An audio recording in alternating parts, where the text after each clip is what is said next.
Hi friends, welcome to my channel. Friends, ಇದು ನಾವು ಜಿಲೇಬಿ ಫಿಶಲ್ಲಿ ಸಾಂಬಾರು ಮಾಡೋದು ಹೇಗೆ ಅಂತ ನೋಡೋಣ.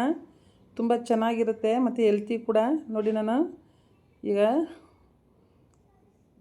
ಚಾಕುನ ಬಿಸಿ ಮಾಡಿ ಅದನ್ನು ನಮಗೆ ಹೊಟ್ಟೆ ನೋವು ಬರುತ್ತೆ ಅಂತಾರಲ್ಲ, ಯಾರು ನೋಡಿದ್ರೆ ಹೊಟ್ಟೆ ನೋವು ಬರುತ್ತೆ ಅಂತಾರಲ್ಲ, ಅದಕ್ಕೆ ಅದು ಇನ್ಫೆಕ್ಷನ್ ಏನು ಆಗಬಾರ್ದು ಅಂದ್ಬಿಟ್ಟು ಈ ರೀತಿ ಹಾಕಿರ್ತೀನಿ.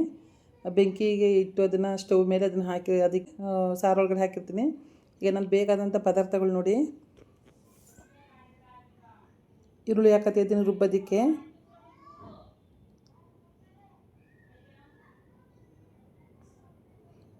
ಇದೇ ರೀತಿ ನನ್ನ ಎಲ್ಲ ವೀಡಿಯೋಗಳನ್ನು ನಾನು ಅಪ್ಲೋಡ್ ಮಾಡಬೇಕಂದ್ರೆ ದಯಮಾಡಿ ತಾವುಗಳು ನನ್ನ ಚಾನಲ್ಗೆ ಸಬ್ಸ್ಕ್ರೈಬ್ ಮಾಡಿ, ನನ್ನ ಎಲ್ಲ ವೀಡಿಯೋಗಳನ್ನು ನೋಡಿ ಲೈಕ್ ಮಾಡಿ ಶೇರ್ ಮಾಡಿ ಫ್ರೆಂಡ್ಸ್. ಈಗ ನಾನು ಈರುಳ್ಳಿ ಮತ್ತು ಕೊತ್ತಂಬರಿ ಸೊಪ್ಪು, ಸ್ವಲ್ಪ ಚಿಟಿಗೆ ಅರಿಶಿಣ ಹಾಕ್ಕೊಳ್ತಾಯಿದ್ದೀನಿ. ಎಲ್ಲನೂ ಹಾಕ್ಕೊಂಡು ಇವಾಗ ಸ್ವಲ್ಪ ನೀರು ಸೇರಿಸ್ಕೊಂಡು ನೀಟಾಗಿ ರುಬ್ಕೊಳ್ಳೋಣ. ಇವಾಗ ನಾನು ಅದು ಈ ಪಾತ್ರೆಗೂ ಫಿಶ್ ಸಾಂಬಾರು ಮಾಡೋದಕ್ಕೆ ಸ್ವಲ್ಪ ದೊಡ್ಡದು ಬೇಕು ಅಂತ ನಾನು ಅಲ್ಯೂಮಿನಿಯಂ ಪಾತ್ರೆನೇ ಇಡ್ತಾಯಿದ್ದೀನಿ. ಅಷ್ಟು ದೊಡ್ಡದು ಬೇರೆದು ಪಾತ್ರೆ ಇಲ್ಲ ಅಂದ್ಬಿಟ್ಟೇಳಿ ನಾನು ಇದು ಹಾಕ್ತಾಯಿದ್ದೀನಿ, ಬೋಸಿ ಇಟ್ಟಿದ್ದೀನಿ. ಈಗ ನಾನು ಅದಕ್ಕೆ ಚೆನ್ನಾಗಿ ಫ್ರೈ ಮಾಡೋಣ. ಈಗ ರುಬ್ಬಿರೋ ಮಿಕ್ಸ್ ಎಲ್ಲ ನಾನು ಹಾಕಿದ್ದೀನಿ ಇದಕ್ಕೆ, ಮತ್ತು ಶುಂಠಿ ಬೆಳ್ಳುಳ್ಳಿ ಪೇಸ್ಟನ್ನು ಕೂಡ ಸೇರಿಸ್ತಾಯಿದ್ದೀನಿ. ಈರುಳ್ಳಿ ಮತ್ತು ಕೊತ್ತಂಬರಿ ಸೊಪ್ಪು ರುಬ್ಬಿದ್ನಲ್ಲ, ಅದಕ್ಕೆ ಆ ಪೇಸ್ಟ್ಗೆ ನಾವು ಈ ಬೆಳ್ಳುಳ್ಳಿ ಪೇಸ್ಟನ್ನು ಹಾಕಿದ್ದೀನಿ. ಇವಾಗ ಸಪ್ರೇಟ್ ರುಬ್ಬೋದಕ್ಕೆ ಈಗ ತೆಂಗಿನಕಾಯಿ ತೊಗೋತಿದ್ದು ನೋಡಿ, ಅದೇ ಜಾರ್ಗೆ ತೆಂಗಿನಕಾಯಿ ಹಾಕ್ಕೊಳ್ಳೋಣ. ಮತ್ತು ಈಗ ಟೊಮೆಟೊನೂ ಕೂಡ ಹಾಕಿದ್ದೀನಿ, 2 ಟೊಮೆಟೊ ಹಾಕಿದ್ದೀನಿ. ಈಗ ನೀವು ಫಿಶ್ ಸಾಂಬಾರು ಯಾವಾಗಲೂ ಸ್ವಲ್ಪ ಹುರ್ಗಡ್ಲೆನೂ ಕೂಡ ಸೇರಿಸ್ಕೊತಿದ್ದೀನಿ. ಸ್ವಲ್ಪ ಸಾಂಬಾರು ಅತಿ ತೆಳುವಾಗಿರಬಾರ್ದು ಅಂತ ಸ್ವಲ್ಪ ನೀರನ್ನು ಸೇರಿಸ್ಕೊಂಡು ನೀಟಾಗಿರೋದು. ಒಂದು ಚಕ್ಕೆ, ಒಂದು ಪೀಸು, ಒಂದು 3 ಲವಂಗ ಹಾಕೊಂಡಿದ್ದೀನಿ. ನೀಟಾಗಿ ಇವಾಗ ಜಾಸ್ತಿ ಮಸಾಲೆನ ಹಾಕಲ್ಲ, ಅಷ್ಟೇ. ಇವಾಗ ನೋಡಿ, ಅದಕ್ಕೆ ಒಂದು ಲೆಮನ್ ಗಾತ್ರದ ಹುಣಸೆಹಣ್ಣು ಹಾಕೊಂಡಿದ್ದೀನಿ. ಸ್ವಲ್ಪ ಖಾರದ ಪುಡಿನ ಸೇರಿಸ್ಕೊಂಡು ನೀಟಾಗಿ ರುಬ್ಕೊಳ್ಳೋಣ. ಹುಳಿ, ಖಾರ, ಉಪ್ಪು ಚೆನ್ನಾಗಿದ್ರೇ ಫಿಶ್ ಸಾಂಬಾರು ತಿನ್ನೋದಕ್ಕೆ ಚೆನ್ನಾಗಿರೋದು, ಟೇಸ್ಟ್ ಬರುತ್ತೆ. ಹಾಗಾಗಿ ನೋಡಿ, ಇದು ನಾಮ್ದಂಗೆ ಎಲ್ಲ ಕ್ಲೀನಾಗಿ ನುಣ್ಣಗೆ ರುಬ್ಬಿದ್ದೀನಿ. ಇವಾಗ ನಾನು ಇಲ್ಲಿ ಶುಂಠಿ ಬೆಳ್ಳುಳ್ಳಿ ಪೇಸ್ಟ್ ಹಾಕಿದ್ನಲ್ಲ, ಅದೆಲ್ಲ ಅದಕ್ಕೆ ಇವಾಗ ಇದನ್ನು ಸೇರಿಸ್ಕೊಳ್ಳೋಣ. ರುಬ್ಬಿರೋದನ್ನ 2 ಥರ ಇದು ಮಾಡ್ಬೋದು ನಾವು, ಫಿಶ್ ಸಾಂಬಾರು ಮಾಡ್ಬೋದು. ಒಂದು, ನಾವು ಹಾಗೆಯೇ ಎಲ್ಲನೂ ಕಲಸಿಟ್ಬಿಡೋದು, ಒಗ್ಗರಣೆ ಹಾಕೋಂಗಿಲ್ಲ, ಆ ರೀತಿಯೂ ಕೂಡ ಮಾಡ್ಬೋದು. ಕೊನೆಗೆ ಅದು ಚೆನ್ನಾಗಿ ಬೆಂದಾದಮೇಲೆ ಸಾಲ್ಟ್ ಹಾಕ್ಕೊಂಡು ಆಮೇಲೆ ನಾವು ಫಿಶ್ ಹಾಕೊಳ್ಳೋದು ಬೆಂದಾದಮೇಲೆ, ಅದು ಖಾರ ಸಾಂಬಾರೆಲ್ಲ ಬೆಂದಮೇಲೆ, ಖಾರ ಎಲ್ಲ ಬೆಂದಮೇಲೆ ಈಗ ಈ ರೀತಿ ಒಗ್ಗರಣೆನೂ ಕೂಡ ಮಾಡ್ಬೋದು, 2 ರೀತಿ ನೋಡಿ. ಇವಾಗ ನಾವು ಅದಕ್ಕೆ ಜಾರನ್ನು ತೊಳೆದು ನೀರು ಸೇರಿಸ್ಕೊತಾಯಿದ್ದೀನಿ. ಚೆನ್ನಾಗಿ ನೀಟಾಗೆಲ್ಲ ಫ್ರೈ ಆಗಿದೆ. ಇವಾಗ ನಾವು ನಮ್ಗೆ ಎಷ್ಟು ಬೇಕೋ ಅಳತೆಗೆ ಅಷ್ಟು ನೀರು ಸೇರಿಸ್ಕೊಳ್ಳೋಣ. ನಾನು ಆಲ್ರೆಡಿ ಫಿಶ್ಶು ತೊಳೆದು ಅದಕ್ಕೆ ಸ್ವಲ್ಪ ಸಾಲ್ಟ್ ಹಾಕಿಟ್ಟಿದ್ದೀನಿ ಸೈಡಲ್ಲಿ.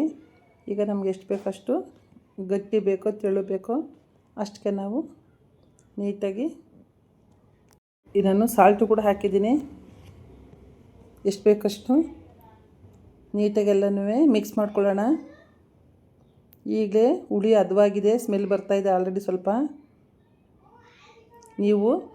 ನಾವು ತಣ್ಣಗಿರೋ ನೀರು ಹಾಕ್ಬೋದಿಲ್ಲ, ಬಿಸಿ ನೀರನ್ನು ಕೂಡ ಕಾಯಿಸ್ಕೊಂಡು ಸೈಡಲ್ಲಿ ಹಾಕ್ಬೋದು, ಬೇಗ ಆಗುತ್ತೆ. ಈಗೆಲ್ಲ ಮಳ್ತಾ ಇದೆ, ಚೆನ್ನಾಗಿ ಮಳ್ಳಿ ಬೆಂದಿದೆ. ಇವಾಗ ನಾನು ಫಿಶ್ಗಳನ್ನ ನೋಡಿ ಎಲ್ಲ ಬೆಂದು ಆಗಿದೆ, ನೀಟಾಗಿ ಫಿಶ್ ಹಾಕಿದ್ದೀನಿ. ಫಿಶ್ ಹಾಕಿ ಬೆಂದಿದೆ. ಇವಾಗ ನಾವು ಒಂದು ತಟ್ಟೆಗೆ ಅದನ್ನು ಸರ್ವ್ ಮಾಡ್ಕೊಳ್ಳೋಣ. ನಾವು ಇವಾಗ ತುಂಬ ಚೆನ್ನಾಗಿರುತ್ತೆ, ಮಕ್ಕಳೆಲ್ಲ ಇಷ್ಟಪಟ್ಟು ತಿಂತಾರೆ, ಮತ್ತು ವಯಸ್ಸಾದವ್ರುಗಳು ಇಷ್ಟಪಟ್ಟು ತಿಂತಾರೆ. ಕೆಲವರು ದಪ್ಪ ಮೀನು ಬರುತ್ತಲ್ಲ, ಅದು ಕಾಟ್ಲ ಮೀನು, ಅದನ್ನು ತಿಂತಾರೆ, ಇಷ್ಟಪಡ್ತಾರೆ ಕೆಲವರು. ನಾನು ಇವತ್ತು ಈ ಜಿಲೇಬಿ ಫಿಶ್ ಇತ್ತು, ಅದು ತುಂಬ ಟೇಸ್ಟು, ಸಾಂಬಾರು ಮತ್ತು ಫಿಶ್ ತಿನ್ನೋಕ್ಕೂ ಚೆನ್ನಾಗಿರುತ್ತೆ. ಇದನ್ನು ಕಬಾಬ್ ಮಾಡೋಕ್ಕೂ ತುಂಬ ಜಾಸ್ತಿ ಯೂಸ್ ಮಾಡ್ತಾರೆ. ನಾನು ಸ್ವಲ್ಪ ಸಾಂಬಾರನ್ನೇ ಮಾಡೋಣ ಅಂತ ಇಟ್ಟಿದ್ದೀನಿ, ಸ್ವಲ್ಪ ಕಬಾಬು ಇಟ್ಟಿದ್ದೀನಿ. ಹಾಗಾಗಿ ಇವಾಗ ನೋಡಿ ತುಂಬ ಚೆನ್ನಾಗಿದೆ. ಈಗ ಜಾಸ್ತಿ ನಾವು ಸಾಂಬಾರು ಮಾಡ್ಕೊಂಡು ಈ ಥರ ತಿಂದರೆ ಯಾವುದು ಕೊಲೆಸ್ಟ್ರಾಲ್ ಇರೋದಿಲ್ಲ, ತುಂಬ ಚೆನ್ನಾಗಿದೆ, ಹೆಲ್ತಿ ಕೂಡ. ಫಿಶ್ ತಿಂದರೆ ಮಕ್ಕಳಿಗೆ ಮೆಮೊರಿ ಪವರ್ ಜಾಸ್ತಿ ಆಗುತ್ತೆ. ಹಾಗಾಗಿ ಯಾವಾಗಲೂ ಕೂಡ ಈಗ ಕೊಲೆಸ್ಟ್ರಾಲು ಇರಲ್ವಲ್ಲ, ಹಾಗಾಗಿ ನೀವು ಫಿಶ್ಶು, ಮಟನ್ನು ಮತ್ತು ಚಿಕನ್ಕಿಂತ ಹೆಚ್ಚಾಗಿ ಫಿಶ್ ತಿನ್ನಿಸಿ ಮಕ್ಕಳಿಗೆ, ಜಾಸ್ತಿ ಹೆಲ್ತ್ ಚೆನ್ನಾಗಿರುತ್ತೆ. ಈಗ ನಾನು ಒಂದು ತಟ್ಟೆಗೆ ನೋಡಿ ಮುದ್ದೆ ಮಾಡಿದೆ, ಕಾಂಬಿನೇಷನು ಮೀನು ಸಾಂಬಾರಿಗೆ ಮುದ್ದೆ ಮಾಡಿದ್ರೆ ಚೆನ್ನಾಗಿರುತ್ತೆ. ಈಗ ತಟ್ಟೆ ಸರ್ವ್ ಮಾಡಿದ್ದೀನಿ. ಸೂಪರಾಗಿ ನೋಡ್ತಾಯಿದ್ದೆ, ವಾವ್, ಬಾಯಿ ನೀರು ಬರ್ತಿದೆ. ಇದೇ ರೀತಿ ನೀವು ಕೂಡ ಮನೇಲಿ ಮಾಡ್ಕೊಂಡು ತಿನ್ನಿ. ಅದು ಸೂಪರಾಗಿದೆ, ಘಮ್ ಅಂತಿದೆ ಸಾಂಬಾರು ಕೂಡ. ಇದೇ ರೀತಿ ನಾನು ಎಲ್ಲ ವೀಡಿಯೋಗಳನ್ನು ನೋಡಿ ಲೈಕ್ ಮಾಡಿ, ಶೇರ್ ಮಾಡಿ, ಸಬ್ಸ್ಕ್ರೈಬ್ ಮಾಡಿ friends. Thank you friends, thank you very much.